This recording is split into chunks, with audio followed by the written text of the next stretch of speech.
السلام علیکم۔ Novel psycho قسط نمبر 1 از قلم کم کے۔ رات کے 8 بجے تھے۔ سردیوں کے دن تھے اور بارش زور و شور سے ہو رہی تھی۔ اس سنسان سڑک پر ایک لڑکی کھڑی چھتری لیے اپنی دوست کے آنے کا انتظار کر رہی تھی۔ ایک کار آ کر رکتی ہے۔ اجر فوراً کار میں بیٹھ گئی تھی۔ کہاں رہ گئے تھے آپ وقار؟ ہاں، وہ بارش کی وجہ سے ٹریفک بہت تھا، اس وجہ سے پھر دونوں گھر کے لیے روانہ ہو جاتے ہیں۔ Time skip at home. اجر گھر میں آ گئی، اپنے گیلے بالوں پر ہاتھ پھیرتے ہوئے۔ ہیلو، میں آ گئی۔ شکر ہے، میں تو ڈر گئی تھی، اتنی بارش میں کیسے گھر آؤ گی؟ بولا بھی تھا جلدی آنا، سنتی کہاں ہو میری؟ اب گھر کس کے ساتھ آئی ہو؟ ماما، آ گئی ہوں نا اب۔ وہ میں نے سوچا کہ بارش بہت تیز ہے تو میں نے وقار کو کال کر لی تھی۔ وہ مجھے گھر چھوڑ گئے۔ میں نے بولا بھی تھا اندر آ جائیں، مگر جلدی میں لگ رہے تھے۔ وقار تھا، بہت ہی اچھا بچہ ہے، مجھے بہت پسند ہے وہ، اور میں نے اس کی امی سے بات کی ہے تمہارے رشتے کے لیے۔ وہ کچن کی طرف جاتے ہوئے بولی۔ تمہیں کیسا لگتا ہے وقار؟ آپ بھی نہ موم، مجھے بھی پڑھنا ہے، شادی بعد میں بھی ہو سکتی ہے۔ اور وقار ہی کیوں؟ ہاں وہ اچھا ہے، مگر مجھے نہیں لگتا کہ وہ مجھ میں زیادہ دلچسپی رکھتا ہے۔ وہ ٹاول سے اپنے بال خشک کرتے ہوئے کہتی ہے۔ تم اس سے بات کرو گی، ایک ساتھ ٹائم سپینڈ کرو گے، جان جاؤ گے ایک دوسرے کو۔ چلو اب کھانا کھاؤ اور سو جانا ٹائم سے، کہہ کر وہ چلی جاتی ہیں۔ ٹھیک ہے موم، گڈ نائٹ۔ اجر کھانا کھاتی ہے اور اپنے روم میں شاور لے کر کالج کا کام کر کے سو جاتی ہے۔ ادر سائڈ، تمہیں کتنی بار کہا ہے کہ میرے کام میں ٹانگ مت اڑایا کرو؟ جاسم خان، تمہیں سمجھ کیوں نہیں آتی؟ اگر تم ایک مافیا ہو تو میں بھی کم نہیں ہوں۔ دیکھنا اب میں کیا کرتا ہوں۔ جاسم جو سگریٹ کی کش لگا رہا تھا فون پر اس سے بولا۔ آئندہ تو نے یا تیرے پالتو کتوں نے میرے کام میں بھی کوئی رکاوٹ ڈالی تو تجھے اور تیرے چمچوں کو چھوڑوں گا نہیں۔ اس سے میری آخری وارننگ سمجھ لے، سمجھا؟ کہہ کر کال کاٹ دیتا ہے۔ اجے کو ایک برا خواب آتا ہے۔ صبح کے 6 بج رہے تھے۔ وہ اٹھ کر بیٹھتی ہے۔ ہائے، یہ کیسا خواب تھا؟ آج سے پہلے تو کبھی ایسا خواب نہیں آیا۔ اجے پھر سے سونے کی کوشش کرتی ہے، مگر اسے نیند نہیں آتی۔ اس طرح صبح ہو گئی تھی۔ وہ کالج چلی جاتی ہے اور رات والے خواب کے بارے میں کلاس میں بیٹھی سوچ رہی تھی۔ کیا ہوا اجر؟ کیا سوچ رہی ہو؟ جب سے کلاس میں آئی ہو چپ چپ سی ہو۔ یہ ایمان اجر کی کالج فرینڈ تھی۔ تمہیں پتہ ہے، کل رات میں نے ایک بہت خوفناک خواب دیکھا، جس میں ایک سنسان سڑک پر تھی اور ایک مافیا جو ہاتھ میں گن لیے میرے پیچھے پڑا تھا۔ میں بھاگتی رہی، پھر میرا پیر مڑا اور میں نیچے گر گئی۔ وہ میرے بالکل سامنے کھڑا تھا، مگر اس کا فیس میں دیکھ نہیں پائی کہ اچانک میری نیند ٹوٹ گئی اور یہ صبح کا خواب تھا۔ مجھے تو ڈر ہے کہ کہیں سچ نہ ہو جائے۔ ارے کیا یار، خواب سچ نہیں ہوتے، تو ٹینشن مت لے۔ چل آجا کینٹین چلیں۔ ہاں چلو۔ اجر اس کے ساتھ کینٹین چلی جاتی ہے۔ اجر کالج سے گھر جا رہی تھی کہ کچھ لڑکے اس کا راستہ روک لیتے ہیں اور اسے تنگ کرتے ہیں۔ اجر انہیں اگنور کرتی آگے بڑھتی ہے۔ وہ لڑکا اس کا ہاتھ پکڑ لیتا ہے۔ چھوڑو میرا ہاتھ۔ جب وقار وہیں سے گزر رہا تھا، اجر کو دیکھ کر اس کے پاس گیا۔ اوئے، کون ہو تم لوگ؟ وقار کو دیکھ کر وہ لڑکے جلدی سے وہاں سے بھاگ جاتے ہیں۔ کیا تم ٹھیک ہو؟ جی میں ٹھیک ہوں، شکر ہے وقت پر آ گئے۔ کیا آپ مجھے گھر چھوڑ سکتے ہیں؟ دراصل میرے پاس پیسے نہیں ہیں، کچھ بک لی تھی تو ختم ہو گئے۔ کوئی بات نہیں، چلو میں تمہیں چھوڑ دیتا ہوں، اور آئندہ ایسے اکیلے کبھی گھر اور کہیں اور مت جانا، سمجھے؟ آج کل حالات ٹھیک نہیں ہیں۔ اجر ایک اسمائل کرتی ہے، پھر وقار اور اجر گھر چلے جاتے ہیں۔ اجر کار سے اتر کر کہتی ہے، ارے سنو وقار، آپ کل رات بھی اندر نہیں آئے تھے اور اب بھی جا رہے ہیں، ایک بار ماما سے مل کر چلے جانا۔ وقار، اچھا چلو پھر۔ دونوں اندر جاتے ہیں۔ ارے بیٹا وقار، تم آؤ بیٹھو، تم دونوں بیٹھو، میں کافی بنا کر لاتی ہوں۔ شکریہ آنٹی، مگر مجھے کسی کام سے جانا ہے، تو پھر کبھی آپ کے ہاتھ کی بنی ہوئی کوئی کافی ضرور پیوں گا۔ اوکے بائے اجر۔ وہ چلا جاتے ہیں۔ بائے، دھیان سے جانا۔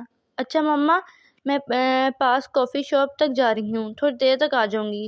اوکے کہہ کر وہ بھی چلی جاتی ہے۔ اجر کیفے میں بیٹھی تھی کہ اس کے پیچھے ایک شخص ویٹر پر غصہ کر رہا تھا اور چلاتے ہوئے بات کر رہا تھا۔ سوری سر، غلطی سے ہو گیا، کوئی اتنی بڑی بات نہیں تھی، بس غلطی سے اس نے غلط آرڈر دے دیا تھا۔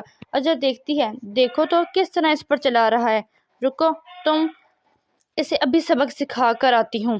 سمجھتے کیا ہیں امیر لوگ خود کو؟ ارے پاگل لڑکی، بیٹھو، تمہیں پتہ بھی ہے یہ کون ہے؟ اجر اس کی نہیں سنتی اور اس کے پاس چلی جاتی ہے۔ او ہیلو مسٹر، کس بار بار چلا رہے ہیں آپ؟ ایک آرڈر ہی تو غلط تھا، غلطی سے دے دیا تو اس پر اتنا ہائپر ہونے کی کیا ضرورت تھی؟ جاسم غصے سے اس کی طرف دیکھتا ہے۔ جا کر اپنا کام کرو، تم سے بات نہیں کر رہا میں۔ سمجھی؟ بات کرنے کی تمیز ہے؟ تمیز نہیں ہے تم میں۔ تم امیر لوگ سمجھتے کیا ہو خود کو؟ کبھی بھی کچھ بھی کر سکتے ہو، مجھے تو سائیکو لگتے ہو۔ سنو لڑکی، اپنی زبان کو لگام دو۔ میری بدتمیزی ابھی دیکھی کہاں ہے تم نے؟ تمہاری اتنی جرأت ہوئی میرے سامنے اونچی آواز میں بات کرنے کی؟ اجر کا ہاتھ پکڑ لیتا ہے۔ اجر بنا سوچے کہ یہ مافیا ایک تھپڑ اس کے منہ پر رسید کر دیتی ہے۔ تمہاری ہمت کیسی ہے مجھے ہاتھ لگانے کی؟ یہ سب ایمان دیکھتی ہے اور اس کے پاس جاتی ہے۔ سوری سر، یہ بس ایسی ہی ہے۔ چلو اجر، وہ اسے باہر لے جاتی ہے۔ کیا پاگل ہو گئی ہو؟ تمہیں پتہ بھی ہے وہ کون ہے جو منہ میں بولی جا رہی تھی؟ وہ ایک مافیا ہے، بہت بڑا پورا کوریا جانتا ہے اسے، اور تو نے اسے تھپڑ مار دیا؟ کیا مافیا؟ اجر کو اپنا خواب یاد آتا ہے۔ نہیں، کیا کر دیا؟ اسے تھپڑ مار دیا؟ اب کیا ہوگا؟ ایمان، مجھے نہیں پتا تھا وہ ایک مافیا ہے۔ تم نے پہلے کیوں نہیں بتایا مجھے؟ آپ کے اندر ہمدردی کا جوش چڑھا تھا، سننی تھی میری بات۔ چلو اب چھوڑو باتوں کو، گھر چلو، رات ہونے والی ہے۔ پھر دونوں گھر چلے جاتے ہیں۔ جاسم گھر جانے کے لیے نکلتا ہے۔ وہ کار میں بیٹھا تھا۔ ریسٹورنٹ والا سین اسے یاد آتا ہے۔ اس کی اتنی ہمت، اس نے مجھے سائیکو بولا، وہ مجھ پر ہاتھ اٹھایا۔ اس کی قیمت اسے ادا کرنی ہوگی۔ تمہیں میں چھوڑوں گا نہیں۔ چکنی لڑکی، تیار ہو جاؤ میری قید میں آنے کے لیے۔ بڑی زبان چل رہی تھی۔ اب تمہیں بتاؤں گا کہ جاسم کو تھپڑ مارنے کی سزا تم نے اپنی بربادی کو خود دعوت دی ہے۔ ہاں ہاں۔ Next day. وقار، سنو بیٹا، آج تم کہیں مت جانا۔ میں نے گھر پر ایک فنکشن رکھا ہے تمہاری اور اجر کی منگنی کا، تو پلیز آج گھر ہی رہنا۔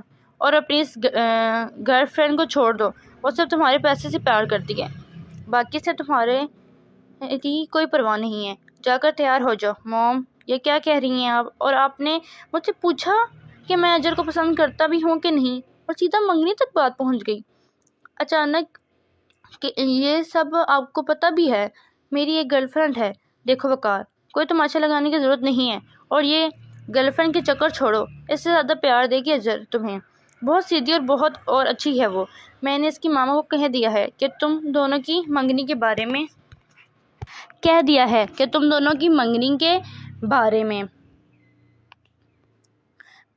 تو مجھے کچھ نہیں سننا، سمجھے؟ اور اگر کوئی گڑبڑ کی تو یاد رکھنا تمہارے بابا کیا کریں گے۔ تمہیں ان کے غصے کا اچھے سے پتہ ہے، اور ان کو بھی اس بات سے کوئی اعتراض نہیں ہے۔ مہمان بس آنے ہی والے ہوں گے۔ تیار ہو جاؤ۔ اعتراض نہیں ہے، مہمان بس آنے ہی والے ہوں گے۔ تیار ہو جاؤ۔ ابے کدھر پھنس گیا، اب کیا کروں؟ وقار پیر پٹک کر تیار ہونے چلا جاتا ہے۔ گھر بہت اچھے سے سجایا ہوا تھا، سب صحیح چل رہا تھا۔ وقار اجر ایک ساتھ بیٹھے تھے۔ گھر میں گہما گہمی کا ماحول تھا۔ اجر بھی خوش تھی، کیونکہ اس کی ماما جو فیصلہ کریں گی اس کی بھلائی کے لیے ہی کریں گی۔ پھر اس کی منگنی کی رسم شروع ہوتی ہے۔ پہلے اجر کی امی اجر کو انگوٹھی دیتی ہیں۔ وقار نہ چاہتے ہوئے بھی ہاتھ آگے کرتا ہے، اور پھر اجر اسے رنگ پہناتا ہے۔ سب تالیاں بجاتے ہیں۔ پھر وقار بھی اسے رنگ پہناتا ہے۔ سب بہت خوش تھے ان دونوں کو ساتھ دیکھ کر، مگر انہیں کیا پتا تھا یہ خوشیاں بس چند دن کی مہمان تھی۔